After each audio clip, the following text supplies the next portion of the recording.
Hi guys, alright, so you're joining me, David, in this episode.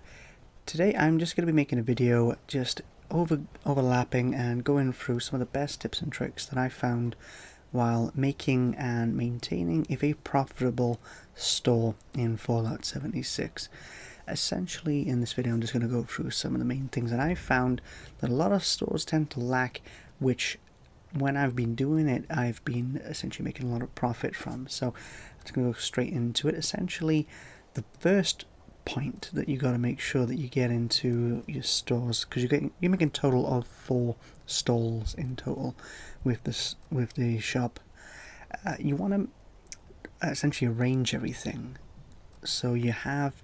If you say, for instance, focus on selling a specific item, let's say notes, like here, you're gonna want to just fill the whole thing, just one machine with notes, and then like another machine with clothes and another machine with ammo. Obviously, if you still got room to spare, you'll put other ones in, but you don't want to mishmash it and make it really confusing. When people come to the stores, and especially when I'm looking in them, I find that a nice, well organized store helps me decide exactly what it is I need and get me straight into what it is we need to buy, essentially. And it makes it a lot easier for people to purchase off you as well. Also, another big thing is with pricing. Essentially, you want to be realistic with the pricing. You got to think, what is it that I'd be willing to pay for a specific item? Now, of course, you can take liberties. You don't have to stick to a certain rule. Generally, for instance, like with the notes, what I'm doing here is I'm going with the guideline price of the plans, and you'll see a lot of stalls where they'll just essentially be throwing these things away. They'll be selling these type of plans for essentially 25 caps, 50 caps a piece, because they're so common. But the way I see it is that because the game's been out for a while, a lot of people will already know these plans anyway, and there's only going to be very specific ones that people will miss. So really, when you think about it, you're going to want to essentially put a price at a worthwhile rate that you want to sell it at. Because you think about it, you're selling these things for 10, 25 caps a piece, you may as well drop them. You're not going to want to keep them in your store. That's just taking up space where something more expensive could be sold to make you a bigger profit. There ain't no point in filling up your box and weight capacity with these essentially items that are worth essentially pennies. When you think about it, you could be making more money from just selling a big stack of purified water, or something like that, or even just any old thing really. A lot of times as well with these, say, unique items like this here now, a Fashion App Barrette. Now I bought this off a store. It was only a couple hundred caps. I'm sure it was about 200, 300 I bought it for. And because it's a limited event, same with the masks too, don't be afraid to bump those prices up. These are rare items essentially. The event's not going to come around again. So for exclusive rare items, essentially collectible items in a way, people will pay that, if they want it. Absolutely. And if you see anything like, say, those Fashion App masks going for about 100 or less, snap them up, because they're not going to come around again. And then you just sell them for a couple hundred. You'll easily double, triple, or even quadruple your profit. With these ones here, a lot of them were just from the event, but a bunch I bought for literally like 25 caps. People just throwing them away. What's the point? You're not going to make any money. So a lot of times you're just going to want to just look at stores, see the best deals, buy them up, and then just bring them back, and then just organize it, get a unified kind of, hey, I'm selling these masks for this much, and people will buy. They absolutely will buy. Absolutely. With starred items, a very common thing is to see 1-starred weapon items and armor going for around 100 caps, that kind of area. A little bit higher, a little bit lower. For about 100, that's a realistic price, and I tend to buy them. Reason being is that you can recycle them for script later on, and I find that just recycling those and spending my money to do that to get the free stars is good. Sound for about 1,000 to 2,000, depending on what the ability is. You'll usually end up making a profit in that kind of respect. You will very often see a lot of free starred rare items in a lot of people's stalls going for upwards of higher than 5,000. I've seen very common kind of trait amongst players where they'll put these 3-star items 3,000, 4,000, 5,000, and it really does come down to the abilities. If it is, say, explosive rounds, these kind of really good, abilities, armor piercing, percentage based increases for damage, they're worthwhile, then perhaps they'd be worth that amount. Now, I'd never spend 5,000 caps on a weapon. It's just not going to happen. I'd rather just try my luck at the vendor or just pick something up that interests me, because I've picked up some really crazy good items from that vendor. So I just look for the kind of best ones which are going at a reasonable price, sell the ones which I think I can make a profit on, and just recycle the ones that I don't need to. When it comes to ammo, it's a bit of a mixed bag. So generally I tend to go with, say, the ballistic ammo 1 cap, except for the 4.56. I put those at 2 caps because people always use that and they'll buy it for 2 caps, no problem. It's a sound investment, interestingly enough, because what you'll find when you make a lot of caps is that there's at the moment there's a cap limit. I don't think I can increase it or not. There's a cap limit of 25,000. Some of you may not know that. And if you hit 25,000, you can't earn any more money over that amount, which is terrible. I've actually got to that point and sold some stuff and just literally lost out on the caps. Had to scramble and buy something, it's crazy.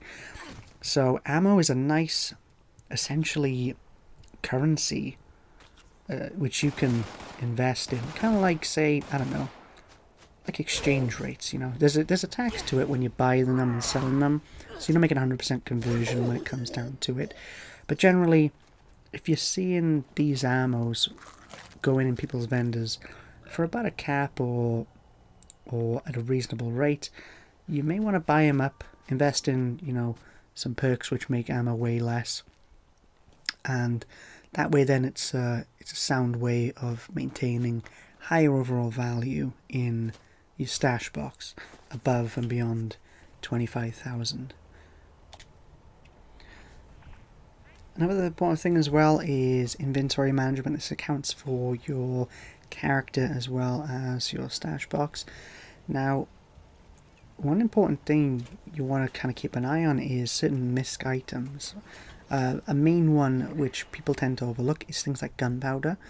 Now, gunpowder, a lot of people will just kind of pick this up and not use it as much as they're accumulating. So you may find if you're not actually keeping an eye on your gunpowder, you may end up with like over 500 gunpowder stored, and that's going to weigh you down either in your box or on your person.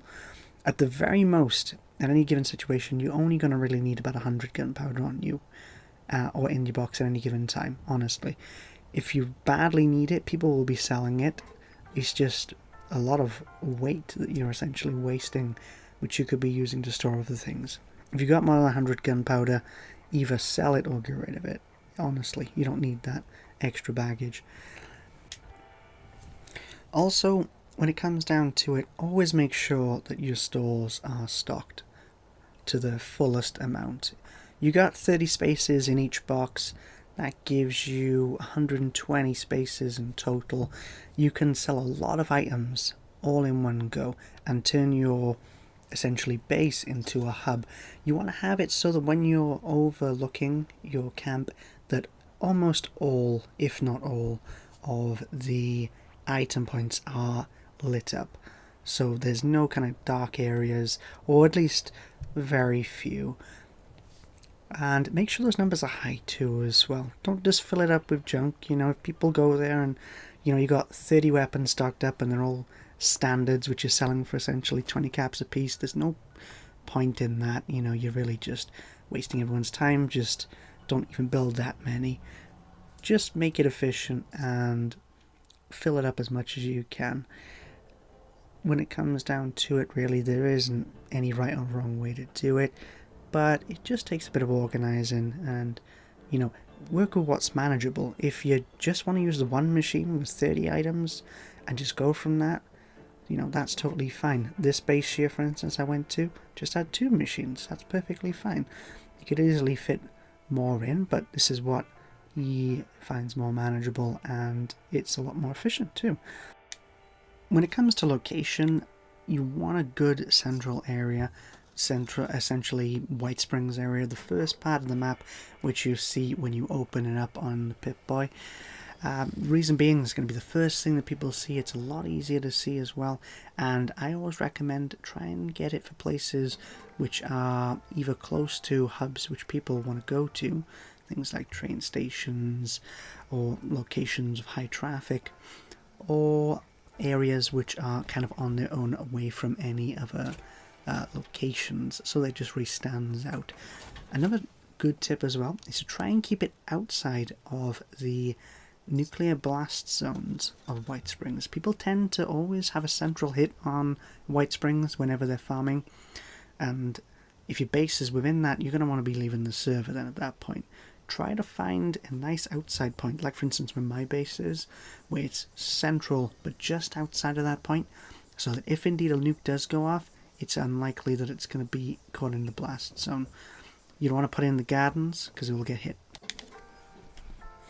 And as you travel around as well, you get kind of an idea and a feel for what the community as a whole feels is worth caps, really. You'll get a feel for it. You'll get a kind of general idea of, hey, this item tends to go for this amount every time I've seen it. And then you'll notice then when something is going particularly cheap or when something's overpriced. General rule of thumb, I would say, just personally, is just when you're buying from stores, don't buy anything more than about 1,000 caps. And the reason why I say that is that when it comes to things like especially weapons, apparel and things like that, it's not really worth that when it comes down to it. Yes, you'll get those extremely rare guns which are a crazy essential, and once you got it, you're OP all to heck. You can take out Scorch Beasts no problem, PvP, and kill people with 2 bullets, this kind of nonsense. And yes, those type of guns, you may well see those going for even upwards around 10,000 caps. But anyone in their right mind, I believe, wouldn't purchase something at that price unless, you really believe in the kind of value of it. But really, when it boils down to it, these are things you can just literally pick up in the wastes for free. It just is a random encounter, So, just don't just throw your money away, essentially. Make smart investments and just be clever with what you're doing. And also as well, don't tend to overbuy as well. You might find a lot of things out there which you'll be like, hey, I can grab that, no problem. But you might be, over encumbering yourself or filling up your box beyond a certain amount. The current limit that the game has right now, although it has increased since the first release, is not enough. I don't think any limit would ever be enough realistically. But through decent management and, just really trying to work out what it is you need and what you don't need, you can usually get past that. Main one as well, with things like junk and that, don't go too crazy with how much junk you're storing as well. If you got a lot of junk which you don't tend to use, I generally keep it as I'll store about 100 worth of each junk. Anything excess I will then sell. Tend to keep everything kind of nice, and when it really comes down to it, junk, people will usually always buy, especially things like steel or a lot of the fluxes. People eat that stuff up, great. Steel generally go for about 1 cap, 2 cap. You can pretty much get away with selling, or bulk it and try and work out the percentage at an overall better rate. No exact science to it, but just go with what feels right. If you ain't selling anything for a while, lower the price. Things like those stable fluxes like that. Now, certain stores will sell those for about 100. I sell them for 200, every single one. And reason being is they sell pretty damn well. When I've been putting up things like that, selling 20 of any flux, 200 a piece, they'll get snapped up, honestly. I've made like thousands in minutes just from having those. And a lot of stores will sell them for reasonable amount, 100, 150. 100, 150, I'd say, get them, buy them. Put them in your store, sell them for 200. People will buy them. You're making a profit. You know, I'm not exactly saying buy stuff and then sell it for higher, but essentially when people are just they just want to get rid of their stock, don't be that type of person. Be the type of person that goes, hey, I'm going to make a collection of these and I'm going to specialize in this. A wide variety of items so that when they come to your base, it's not a one-stop shop for just ammo or just schematics. It's ammo, schematics, costumes, weapons, armor, everything. So that when they go to your store, they'll see things they didn't even know that they needed but want, And if there's some items which you personally love and wouldn't really want to sell them, try your luck. Put them in the store. Put a value that you believe that it's worth, say 5,000, 6,000, something crazy. Don't do it for all the items because you won't sell anything, but just do it for one or two. You might get lucky. You might find, someone goes in and says, hey, I really want that, buys it. Try your luck with things like that, and just just buy low, sell high. That's all it really is to it. So hopefully that's helped with the video there. Just some general kind of tips and that, and just generally the main focus of it is just fill everything up, get good quality items that you'd use and people would use, explore a lot of other people's stalls, get a feel for what it is that they're doing, and just improve upon that, increase it, and you can't go too far wrong. Doing that with a good base at a decent central location, you're going to make a lot of caps, and you'll make a lot of caps very quickly. This has been me, David, from FreeOfog, and I hope you have a nice evening. Thank you.